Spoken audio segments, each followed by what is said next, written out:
चत्तारि मंगलम अर्हंता मंगलम सिद्धा मंगलम साहु मंगलम केवली पनत्तो धमो मंगलम चत्तारि लोगुतमा अर्हंता लोगुतमा सिद्धा लोगुतमा साहु लोगुतमा केवली पनत्तो धमो लोगुतमा चत्तारि शरणं पौजामि अर्हंता शरणं पौजामि सिद्धा शरणं पौजामि साहु शरणं पौजामि केवली पनत्तो धमो शरणं पौजामि चार शरण चार मंगल चार उत्तम करे जे भवसागर थी तरे ते सकल कर्म नो आणे अंत मोक्ष तना सुखले अनंत भाव धरीने जे गुण गाय ते जीव तरीने मुक्ति जाय संसार माई शरण चार अवर शरण नहीं कोई जे नर नारी आदरे तेने अक्षय अविचल पद कोई अंगूठे अमृतव से लब्धि तना भंडार गुरु गौतम ने समरिये सो सदाय मनवांछित फलदाता है। स्वभाव में सीमा न हो, स्वभाव तो अनंत है, तो विभाव में सीमा हो जाए कहीं अनंत नहीं विभाव तो स्वभाव अनंत अनंत अनंत स्वभाव स्वभाव परिणति प्रकट हो तो अनंत काल सुधी परिणत थे अनंत काल सुधी इसमें अनंतता भरी स्वभाव में विभाव में अनंतता नहीं अपना स्वभाव नहीं है इसमें क्या से अनंतता सीमा वाला नहीं होता इसकी मर्यादा हो जाती है विभाव की अध्यवस्था असंख्याता होता है इसमें अनंतता नहीं होती अनंत स्वभाव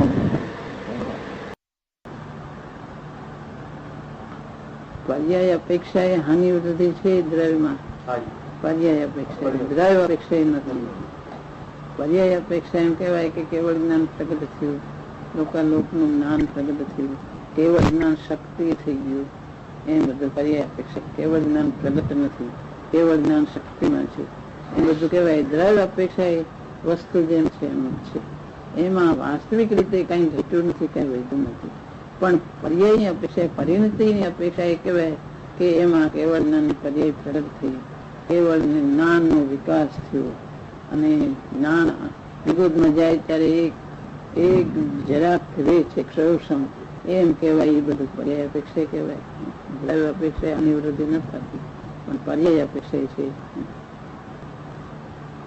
પર્યાય અપેક્ષા એ દ્રવ્ય પરિણતિ શુદ્ધ થાય તો એમાં ગુરુ લઘુ પર્યાયની તારતમ્યતા અનિવૃદ્ધિ વસ્તુનો સ્વભાવ એ તો રહે છે આનંદ ગુણ વૃદ્ધિ ને આનંદ ગુણ હાનિ એ રીતે એ દ્રવ્ય સ્વતઃ પરિણમે છે એવો દ્રવ્યનો સ્વભાવ છે એ પર્યાયમાં એવું થાય છે એ પર્યાય દ્રવ્યની જ છે એ દ્રવ્યની પર્યાયમાં પણ એવી તારતમ્યતા રૂપે દ્રવ્ય પરિણમે છે એ પર્યાય તરફથી જો પરિણતિ તરફથી તેમાં હાનિ વૃદ્ધિ એવી રીતે લાગુ પડે છે પણ દ્રવ્ય અપેક્ષા લાગુ નથી પડતી એ જે ગુરુ લઘુની છે એની વાસ્તવિક હાનિ વૃદ્ધિ ન થતી કે કેવળ જ્ઞાન વધી ગયું જ્ઞાન ઘટી ગયું એમ નથી પણ એ તેની પર્યાયમાં તારતમ્યતા રૂપે પરિણમે છે આ તેનું જ્ઞાન શક્તિમાં થઈ ગયું કેવળ જ્ઞાન પછી કેવળ જ્ઞાન પ્રગટ થાય છે એ તો એનો એક વિકાસની અપેક્ષા છે સ્વભાવ તરફ સ્વભાવનો આશ્રય લે દ્રવ્યનો આશ્રય લે તો એ દ્રવ્ય તરફની જે શુદ્ધ પર્યાયો પ્રગટ થાય છે એટલે પર્યાય વગરનું કઈ દ્રવ્ય નથી પર્યાયમાં દ્રવ્ય પર્યાય છે પર્યાયો થાય છે પરિણતિ થાય છે અને પર્યાયની અપેક્ષા એ હાનિ વૃદ્ધિ લાગુ પડે છે પર્યાય અપેક્ષા દ્રવ્ય અપેક્ષા નથી લાગુ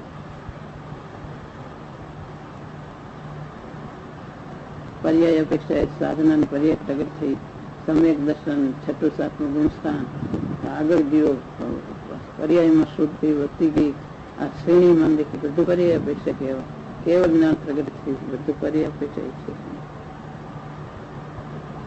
અને પર્યાય દ્રવ્યની જ છે માટે દ્રવ્યને પર્યાય જો અભેદ કરીને કહેવાય તો દ્રવ્ય શુદ્ધ રૂપે પરિણમ્યું દ્રવ્યમાં કેવળ જ્ઞાન થયું દ્રવ્યમાં દ્રવ્ય અપેક્ષા એમ કહેવાય દ્રવ્ય પર્યાય અભેદ કરીને અને જો પર્યાય અને દ્રવ્ય એવી રીતે ભેદ પાડીને કહ્યું તો દ્રવ્યમાં કઈ નથી દ્રવ્ય તો અનાદિનંદ જેમ છે એમ છે શુદ્ધ બાકી એમાં પર્યાયમાં બધું થયા છે અને પર્યાય પણ એ અધર જુદી અને દ્રવ્ય કંઈક જુદું દ્રવ્ય કંઈક જુદું જ વેદન કરે પર્યાય કંઈક જુદું જ વેદન પર્યાયમાં છે એવા બે ભાગ એમ નથી વેદન બધું પોતાને જ થાય છે વેદન કોઈક બીજું કરે ને ઓલું કોઈક બીજું વેદન કરે એવું નથી જે પર્યાયમાં જે થાય એ દ્રવ્યમાં એને જ્ઞાન હોય છે બધું કે આ પર્યાયનું વેદન, આ દ્રવ્ય છે, આ પર્યાય છે. જ્ઞાનમાં બધું નહીં છે, કારણ કે દ્રવ્ય ને પર્યાય બધું અભેદ છે.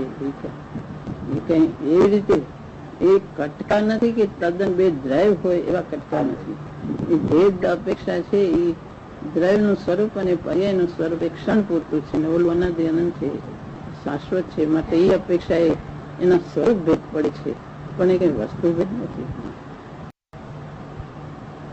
माता आत्मानुभूति के पहले प्रमाण में निक्षेप से आत्मा का कैसा निर्णय करना? जानना चाहिए आत्मा द्रव्य अपेक्षा है क्या स्वरूप है, पर्याय अपेक्षा है क्या स्वरूप है. ऐसा प्रमाण अपेक्षा है और द्रव्य और पर्याय दोनों का स्वरूप समझे. दृष्टि द्रव्य दृष्टि को मुख्य रखे. द्रव्य दृष्टि में मुख्य द्रव्य होता है, पर्याय गौण होता है. ये बधे नए ने प्रमाण से ऐसा विचार करे. और निक्षेप से? निक्षेप से प्रमाण है और निक्षेप तो एक खास तो मुख्य नय ने प्रमाण होता है. और निक्षेप तो बीच में आते हैं कोई आक्षेप करने को. एक वस्तु है तो भगवान का प्रतिमा है तो भगवान है, ऐसा निक्षेप ऐसे होता है. कोई भविष्य में होने वाला है केवल ज्ञानी तो वर्तमान नहीं केवल ज्ञानी, ऐसा कहना. एक निक्षेप तो आगे होने वाला है और गए काल हो गया है, इसका वर्तमान में कहना, ये आक्षेप करना एक निक्षेप में होता है. ऐसा नए में भी होता है. निक्षेप में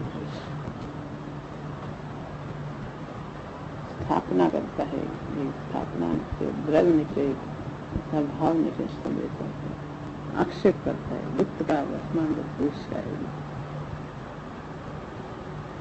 इस साधना में दोनों नए और प्रमाण साथ में रहता है. विक्षेप तो बीच में आता है.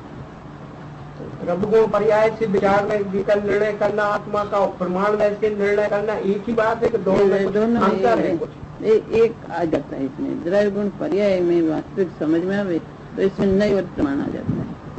द्रव्य का स्वरूप समझे, पर्याय का समझे. द्रव्य मुख्य, पर्याय गौण. ऐसे अपेक्षा ऐसे अशुद्ध कौन अपेक्षा से है, शुद्ध कौन अपेक्षा से है, ये सब समझने अपेक्षा की बात समझना चाहिए. द्रव्य गुण पर्याय कैसे, इसमें कौन अपेक्षा लागू पड़ती है, इसमें जो अपेक्षा की बात आती है ना इसमें नए और प्रमाण आ जाता है.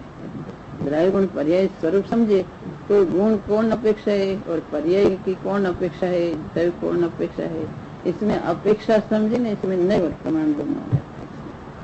द्रव्य गुण पर्याय समझे, इसमें अपेक्षा साथ में समझे न तो नए और प्रमाण साथ में आ जाता. पर्याय समझे इसमें साथ में अपेक्षा समझना चाहिए तो इसमें नए और प्रमाण आ. मुख्य करे गौण करे, द्रव्य गुण पर्याय स्वरूप समझे, इसमें मुख्य कौन और गौण कौन, इसका क्या स्वरूप, ये सब समझना चाहिए. नए प्रमाण से समझना चाहिए. द्रव्य गुण पर्याय गुण का एक स्वरूप, पर्याय का एक स्वरूप, द्रव्य का एक स्वरूप, इसमें अपेक्षा से समझे ने वो नए प्रमाण आता है.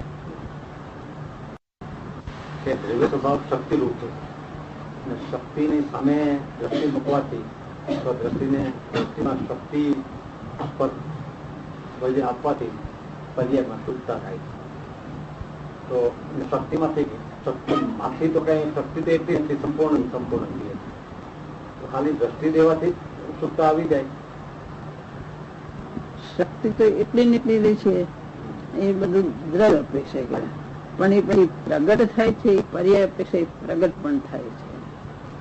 શક્તિ જેમ છે એમ એટલી નીકળેલી છે, એમાં કઈ વધતું નથી, એમાં કઈ ઘટતું નથી. એ બધું દ્રવ્ય અપેક્ષા. પણ પર્યાય અપેક્ષા એમ કહેવાય દ્રવ્ય ને આશ્રય શુદ્ધ પર્યાય પ્રગટ થઈ, દ્રવ્યમાંથી પર્યાય પ્રગટ થઈ, શુદ્ધ સમ્યક દર્શન પ્રગટ થયું, છઠ્ઠું સાતમું ગુણશાન પ્રગટ થયું. એ બધું કહેવાય, એ બધું પર્યાય અપેક્ષિત પ્રગટ પણ થાય છે. શક્તિ અપેક્ષા જેમ છે એમ દ્રવ્ય જેમ છે એમ છે પણ પ્રગટ પણ થાય છે. એવી એક અપેક્ષા પર્યાયની છે. કઈ પ્રગટ જ ન થતું એવું નથી. કેવળ જ્ઞાન પ્રગટ થયું, વિતરાગશા પ્રગટ થઈ, ચારિત્ર પ્રગટ થયું. ચારિત્ર શક્તિમાં અનાદિ અનંત એમ જેવું છે એવું છે એ દ્રવ્ય અપેક્ષા કહેવાય. પણ ચારિત્રમાં મિથ્યા ચારિત્ર થઈ ગયું, દ્રષ્ટિ બહાર ગઈ છે, તો સ્વરૂપ આચરણ ચારિત્ર પ્રગટ થયું. બધું પર્યાય અપેક્ષા પ્રગટ થાય છે. પ્રગટ કઈ નથી થતું. દ્રવ્યમાંથી કઈ પ્રગટ જ નથી થતું એવું નથી. પર્યાય અપેક્ષા પ્રગટ થાય છે. દ્રવ્ય અપેક્ષા જેમ છે એમ છે. એ અદભુત સામર્થ્ય છે. દ્રવ્ય પણ એવું એવું રાખીને પછી પર્યાયમાં બધું હાનિ વૃદ્ધિ એના પર્યાય પ્રગતિ, પર્યાય વિભાવ રૂપે થઈ, પર્યાય સ્વભાવ રૂપે થઈ, પર્યાય ઊંડી, પર્યાય વિશેષ પ્રગટ થઈ, એ બધું થાય. એ પણ દ્રવ્યનું સામર્થ્ય કહેવાય. દ્રવ્યનું સામર્થ્ય, દ્રવ્યની અદભુતતા કહેવાય. દ્રવ્યની અદભુતતા છે. એક અપેક્ષા દ્રવ્યમાંથી કઈ પ્રગટ નથી, પર્યાયમાંથી પર્યાય એમ કહેવાય. પણ દ્રવ્યમાંથી પર્યાય પ્રગટ થાય, દ્રવ્યમાંથી પ્રગટ થાય છે એમ પણ એક અપેક્ષા છે. જાણનારું જ્ઞાન દ્રવ્યમાંથી પ્રગટ થયું, કઈ અધર નથી પ્રગટ થયું. લોકોને જાણનારું જે જ્ઞાન હતું અંતર વિતરાગ દશા નિર્મળતા દ્રવ્યમાં પ્રગટ થયું. દ્રવ્યમાં એટલે વિતરાગી પરિણતિ દ્રવ્યની પ્રગટ થઈ. દ્રવ્યમાં કેવળ જ્ઞાન પ્રગટ થયું. જ્ઞાન લોકાલોકની નિર્મળતા રૂપે દ્રવ્ય કરીને એમ પણ એવી અક્ષા છે. દ્રવ્ય પૂર્ણતા પ્રગટ કરે છે. દ્રવ્યની શક્તિમાં કઈ હાનિ વૃદ્ધિ નથી થતી. પૂર્ણ આનંદ આવી ગયો, બધું એને પ્રગટ થઈ ગયું. પછી બીજે સમયે બીજું શું પરિણામ આવશે કે દ્રવ્યમાં બધું પ્રગટ, એ કઈ નથી તો એટલું પ્રગટ થઈ ગયું તો અનંતું ને અનંતું છે. બીજે સમયે બાજુ બીજું એટલું ને એટલું પ્રગટ થાય છે. એમાં કઈ કે આટલું બધું દ્રવ્યમાં જે ભર્યું હતું એ બધું પૂર્ણ સામર્થ્ય, પૂર્ણ વિતરાગ દશા ને પૂર્ણ કેવળના એક સમયમાં બધે પહોંચી જાય. 3 કાળ 3 લોક બધે પહોંચી ગયું એક સમયની અંદર. તો હવે એ તો પૂરું પ્રગટ થઈ ગયું. હવે દ્રવ્યને શું કરવાનું રહ્યું? બીજે સમયે તો અનંત અનંત એમાં ઘટતું. બીજે સમય તો એની પરિણતિ એમને ઉભી જ રહે છે. અનંત કાળ સુધી પરિણમે તો દ્રવ્યમાંથી કઈ છૂટતું જ નથી. એટલું પ્રગટ થઈ ગયું તો અક્ષય ઘડો છે. એટલું ને એટલું છે. જેટલું પ્રગટ એટલું વિકાસ પામ્યો તો એટલું ને શક્તિમાં હતું તો એટલું ને શક્તિમાં હતું એટલે વેદનમાં નતું હતું. આ વેદનમાં પૂરું થઈ ગયું તો બીજે સમય એટલું ને એટલું છે. પાછું એવું દ્રવ્યનું કોઈ અત્યંત સામર્થ્ય છે. દ્રવ્યની અપેક્ષા પર્યાયની અપેક્ષા એ બેને સંધિ કરીને સમજવું એ કોઈ દ્રવ્યનું સ્વરૂપ અદભુત છે. એકલી દ્રવ્ય અપેક્ષા જુદી પડે તો પછી પર્યાયમાં કઈ નથી. પર્યાય અધર રહી ગઈ એવું નથી. એમ એ દ્રવ્યનું સામર્થ્ય. પર્યાયનું સ્વરૂપ એ દ્રવ્યનું સ્વરૂપ છે. એ પર્યાય કોઈ અત્યંત રૂપે છે. અનાદિ અનંત રહીને વળી વર્તમાન પરિણતિ કરે ને વળી પાછું દ્રવ્ય અનાદિ અનંત દ્રવ્ય પરિણમતું નથી. કોઈ અપેક્ષા કહેવાય પછી કોઈ અપેક્ષા એ દ્રવ્ય પરિણમે છે. દ્રવ્ય તો એમાં કઈ હાનિ વૃદ્ધિ થતી જ નથી. દ્રવ્ય એવું ને એવું કુટસ્થ કહેવાય. દ્રવ્ય પછી પારિણામિક છે. એ કેવું વિરોધી વાત છે. કુટસ્થ છે ને પછી પરિણામિક છે. પરિણામિક છે. બધું પરિણામ કરે છે. આપણે એમ કહેવાય કે પર્યાય પરિણમે. પણ પર્યાય ક્યાં પરિણમે છે? કે દ્રવ્યમાં પરિણમે છે કે પર્યાય બહાર પરિણમે? પર્યાય કઈ જુદી અલગ બીજા દ્રવ્યની જેમ નથી પરિણમતો. એ દ્રવ્ય પોતે જ પારિણામિક દ્રવ્ય પોતે પરિણમે છે. એ દ્રવ્યનું એવું અદભુત સ્વરૂપ છે. સંધિપૂર્વક સમજવું જોઈએ બેયને.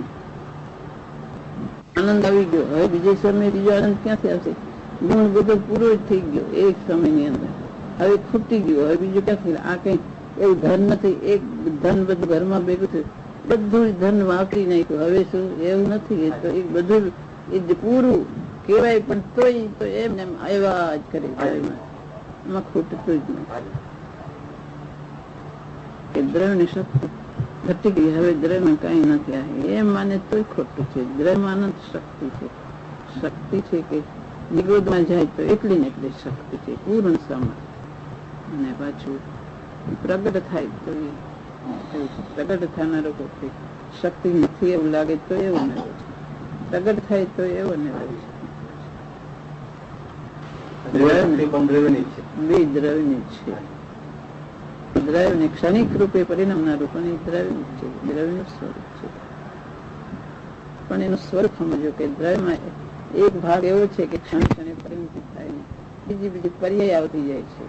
અને એનો એક ભાગમાં એ અનાદિ અનંત એવો ને એવો રહે છે. પાછું એ દ્રવ્ય અનાદિ અનંત પર્યાયમાં થઈ સમજવું જોઈએ, બાકી એના બે ભાગલા પાડી નાખે તો એ શબ્દમાં તો એમાં એક ભાગ પણ છતાં કે ના બે ભાગ નથી, એવા દ્રવ્ય ના ભાગ છે, એવા એ બે ભાગ એવા નથી. અપેક્ષા એ ભાગ એ બધું સંખ્યા એવી રીતેનો ભેદ છે. ના સ્વરૂપ જુદા, સ્વરૂપ ભેદ, વસ્તુ ભેદ ભેદ નથી.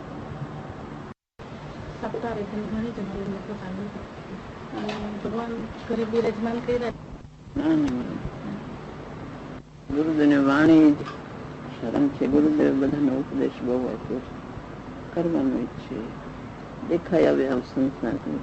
જયારે આવો ટાઈમ આવે ત્યારે કોઈની અરે કઈ સંબંધ નથી. જયારે આયુષ પૂરું થાય ત્યારે જીવન મેળ થાય જાય, કોઈને રોકી શકતો નથી. સંસાર એવો છે. આ શરીર આત્મા જુદા છે, પ્રત્યક્ષ દેખાય છે. આત્મા એને મેળે ચાલી રહે છે, કોઈ રોકી શકતો નથી. માટે જે અંદર સંસ્કાર હોય છે એ પોતે સાથે આવે છે. અનંત આવા જન્મ મરણ થાય, એમાં પોતે એકલો જન્મે, એકલો મરે, એકલું પોતે ભાવના કરે, એકલો પોતે સ્વર્ગે, એકલો મોક્ષે, બધે એકલો જ છે. બધા સંસારના સંબંધો એવા છે, બધા ક્ષણિક છે. અનંત જન્મ મરણ કરતા કરતા આ ગુરુદેવ મેળાના માર્ગ બતાવ્યો એ એક આશ્રય શરણ કોઈ છે. જીવે કેટલા જન્મ મરણ કર્યા છે, આમાં મનુષ્ય કોઈ મળ્યો.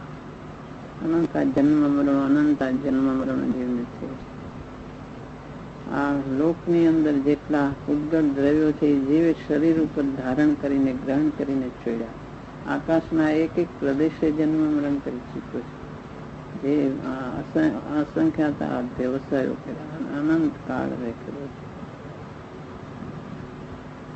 અનંતવાર દેવમાં ગયો, અનંતવાર નરકમાં ગયો, અનંતા તિર્યંતના ભવો કર્યા, અનંતા મનુષ્યના ભવો કર્યા. એમાં જે ભવમાં આ ધર્મ થાય અને જે આત્માનું શરણ જે ખરું છે, જ્ઞાયકનું શરણ, દેવગુરુ શાસ્ત્રનું શરણ, એ જ ખરું છે.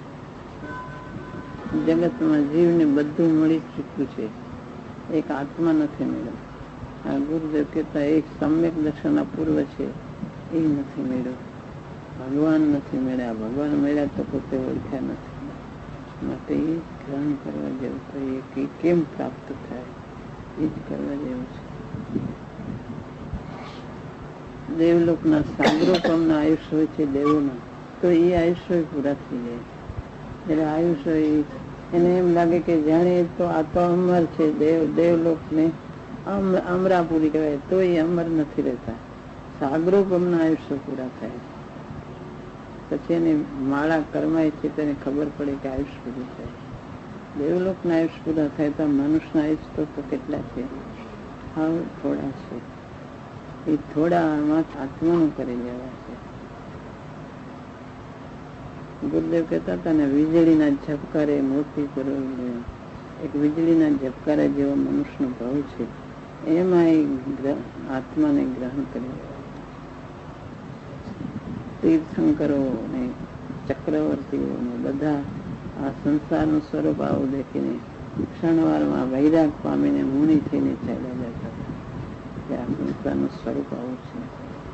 મુનિ થઈને જંગલમાં આત્માનું ધ્યાન કરીને કેવળ જ્ઞાન પ્રાપ્ત કરે. ઝાકળના બિંદુ પાણીના એક ઘડીક વારમાં ચાલ્યા જાય. તીર્થંકર ભગવાન એવા વાદળાને વિખેરાતા દેખે, પાણીના બિંદુને, ઝાકળના બિંદુને વૈરાગ પામીને જંગલમાં જતા, આત્માનું ધ્યાન કરતા. વૈરાગ કરીને આત્માનું સ્વરૂપ અને આત્મા કેમ ઓળખાય ભાવના વધારવા જેવી છે. શુભમાં દેવગુરુ શાસ્ત્ર, જીનેન્દ્ર દેવ, ગુરુદેવ અને શાસ્ત્ર, એને શાસ્ત્રનું ચિંતન, શાસ્ત્ર સ્વાધ્યાય અને આત્માની રુચિ, આત્મા જ્ઞાયક કેમ ઓળખાય, એ ભેદ જ્ઞાન કેમ થાય. આ શરીર જુદું, આત્મા શાશ્વત છે. આત્માનો કઈ નાશ નથી થતો. આ બધા શરીરના ફેરફારો છે. આત્મા તો જ્યાં જાય ત્યાં શાશ્વત છે. આત્મા કેમ ગ્રહણ થાય? આત્મા જ્ઞાયક દેવ મહિમા છે, એ ગ્રહણ કરવા દેવું કરે છે. પણ મારું પોતાનું કઈ નથી. બધું પરદ્રવ્યો, સ્વતંત્ર દ્રવ્યો છે બધા. જે પોતે અંદર તૈયારી કરીને સંસ્કાર નાખ્યો એ જ પોતાનું છે.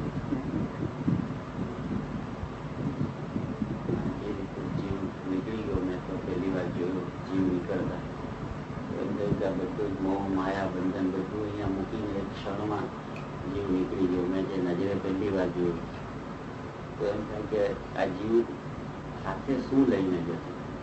મોહ માયા બંધન જે મારું મારું કરતો હતો એ તો એક ક્ષણમાં બધું મૂકીને જાય છે. સાથે શું જાય?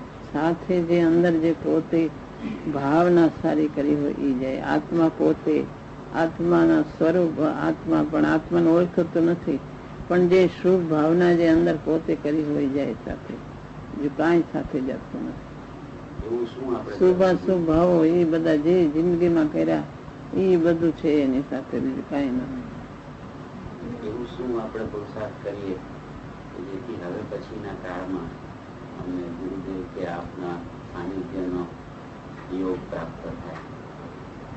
પોતે અંતરમાંથી એક આત્મા સર્વસ્વ છે. આ બીજું બધું બીજા ઉપરથી રસ ઓછો થઈ જાય. આ બધું નિસાર છે, કોઈ સારભૂત વસ્તુ નથી.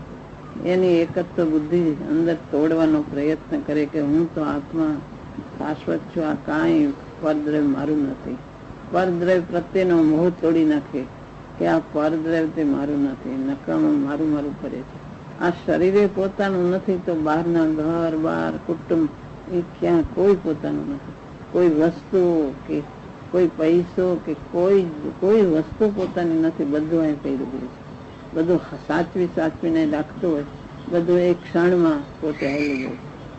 એ બધા ઉપરથી મમતા છોડી અને એક ચૈતન્યની રુચિ ને ચૈતન્ય મહિમા વધારે અને દેવગુરુ શાસ્ત્રની મહિમા, બીજા બધું નિસાર છે. બધા ઉપરથી મોહ તૂટી જાય, મોહ છૂટી અને એક આત્મા તરફની મહિમા કરે તો એ આત્મામાં જે સંસ્કાર નાખ્યા હોય સાથે આવે અને એની રાખે. એની સાથે જે શુભ ભાવના હોય એનાથી જે પૂન બંધાય, એનાથી સારા યોગ મળે, કોઈ ગુરુદેવ મળે, જીનેન્દ્રદેવ મળે, એ બધું પોતે પૂન જે શુભ ભાવનાથી બંધાય એનાથી મળે.